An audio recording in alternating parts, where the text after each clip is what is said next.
This weekend, we have Joaquin Buckley facing off against Kamaru Usman in a great fight taking place in Atlanta, a fight that I'm really looking forward to, and I think it's going to mean a lot to the welterweight division.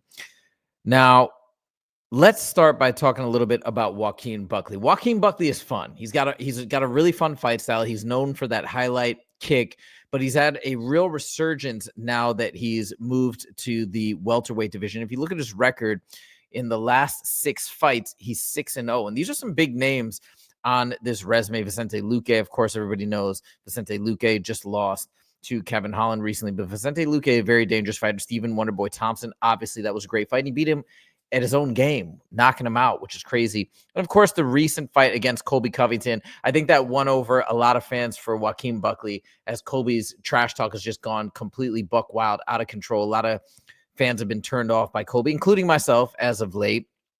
I will give credit, though, for Colby stepping in and giving it his all. I just rewatched that fight right before I started making this video, and I do have to say, Colby is noticeably out of shape in that fight. Like, he normally is way more ripped. You could tell, I think his cardio was fading.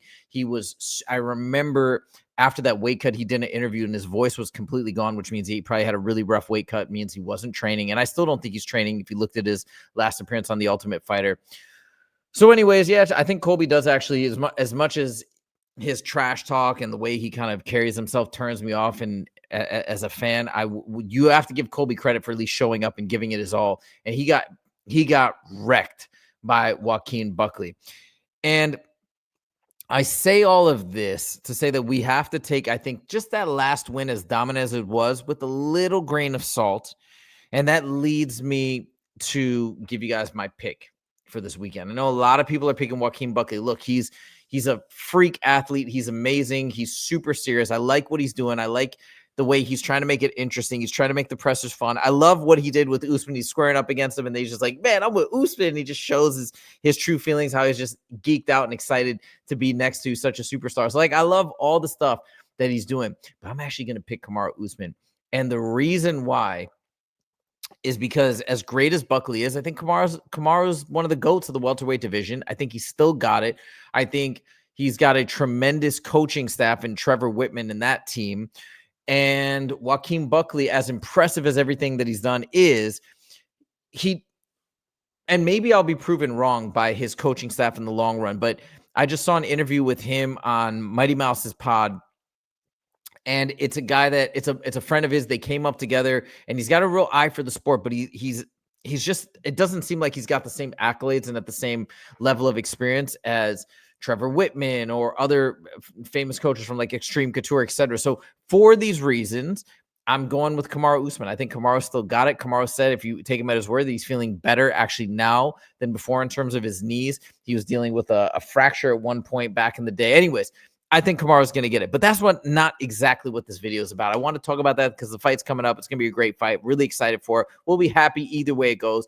Would love to see Joaquin Buckley even get the victory, but I am rooting for Kamaru. I am picking Kamaru. Maybe it's a slight pick with my heart, but that's what I think is going to go down. But I digress. What this video is about is Joaquin Buckley. As much as I love what he's doing, but he's had some little bit of weird moments in terms of him trying to make fights exciting and make fun call-outs. The one that he is most famous for is that really bizarre call-out of Conor McGregor. I just think sometimes what he's trying to do and what he's trying to build, he just misses the mark, but at least he's trying.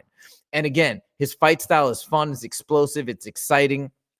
So he's a great asset to the UFC and an amazing attribute at the welterweight division. But let me show you where he lost me here in this video, in the way he talks about Islam. And I wanted to highlight that here and get you guys' thoughts as well. Let me know in the comments what you guys think, if you agree or disagree. But he goes off on Islam, and I like it. He's talking about him. He's getting himself out there. I mean, I'm clipping this up and I'm talking about it, so it's working.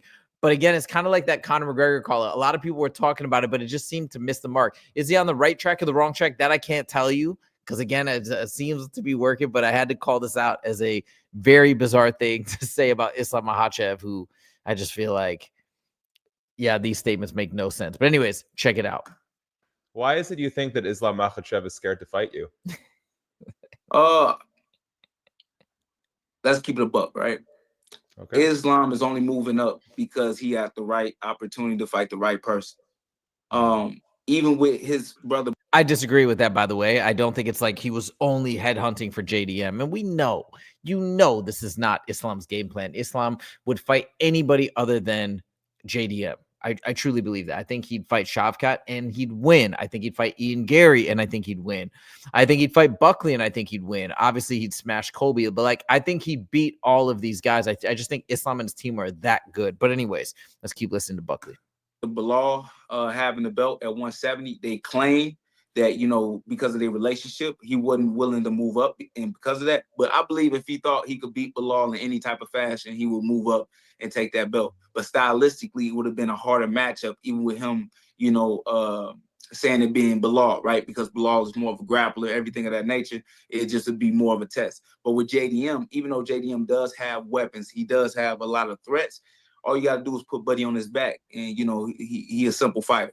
Right. So I feel like with Islam, he's looking at the best opportunity with JDM. JDM might be his best opportunity. I'm not going to dispute that. I actually think that might be true, but I absolutely don't agree with this stance that he actually didn't want to fight Bilal because it wasn't a favorable matchup. Like Ariel has talked about this, which is completely ridiculous, but we know that when Ariel talks about anybody who is one of Ali Abdelaziz's fighters, you can't fully count on what he's saying, in my opinion. Buckley, I also don't think we can at all count on what he's saying, but at least here we understand why he's doing this. He's trying to bring some hype. He's trying to say something, get it some headlines, and it's working. But anyways, seeing that he has an opportunity to take that belt. But if I was the person that got that shot, that got that opportunity against Bilal, because they could have gave it to me. Don't get it twisted, right? DC had ended up mentioning, it was like, yeah, man, they was talking about Buckley, in the war room. Then why didn't they pick me? Because they knew Islam wasn't going to move up if I was able to get that belt from Bilal.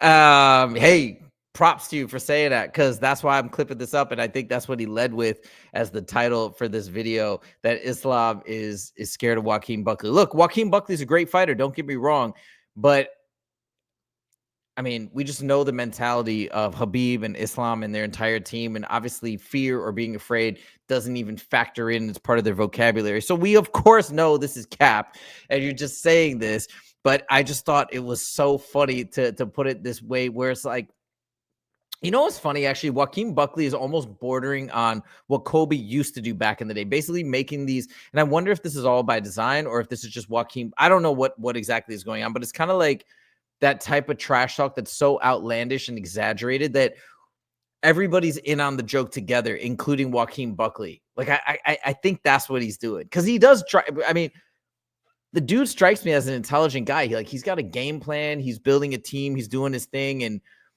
I don't know, there's something about Joaquin Buckley that is special. He's got a good personality, great fight style. There's something about him. And as much as I want to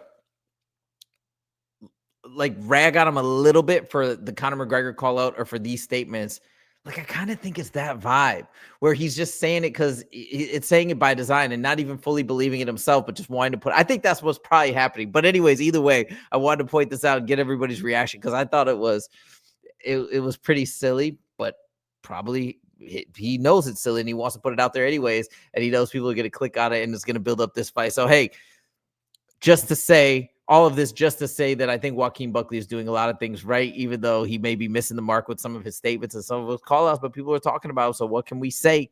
Joaquin Buckley, let's go. Last thing, just to go back to the fight against Kamaru Usman, man, yeah. And the more I even talk about Joaquin Buckley, I would be happy to see, I guess I'd be happy to see either guy win in this fight, which is kind of a cool thing. When you have two fighters, you're a fan of both, and it could go either which way. I'm sticking with Kamaru. I'm sticking with my pick. I think everybody's totally overlooking him for no real good reason. They're saying he's old and his knees are messed up and all this stuff. But yeah, I mean, it was 2 years younger when he fought Hamzat on short notice, and he put on a great fight, did a heck of a lot better than Robert Whittaker and many, many, many other fighters. I think Kamaru's going to surprise a lot of people. I think he's going to be better than when he fought Hamzat because he's taken the time to rest and rehab. That's my 2 cents. We shall see. I think the weigh-ins tomorrow will be interesting as well, just to see the type of shape Kamaru's in. But I have no doubt Kamaru's going to come in jacked, trained, ready to go. Unlike Colby's last performance. I mean, I think Colby really made Joaquin Buckley look good because Colby just came in clearly without training at all, and he looked just in slow motion and molasses the whole time. So final pick, I'm going with Kamaru Usman. Let me know what you guys think in the comments. Do you also agree with my pick? Also, what do you think is going on with these crazy statements Joaquin Buckley is making? Is this all part of a master plan? Is he a bit delusional? Is he actually saying things that he thinks there's some kernel of truth there? And so maybe he, or is it just complete manufactured stuff that he's saying to get headlines? Let me know what you can think in the comments. Thank you guys so much for joining, and we'll see you in the next video. Take it easy.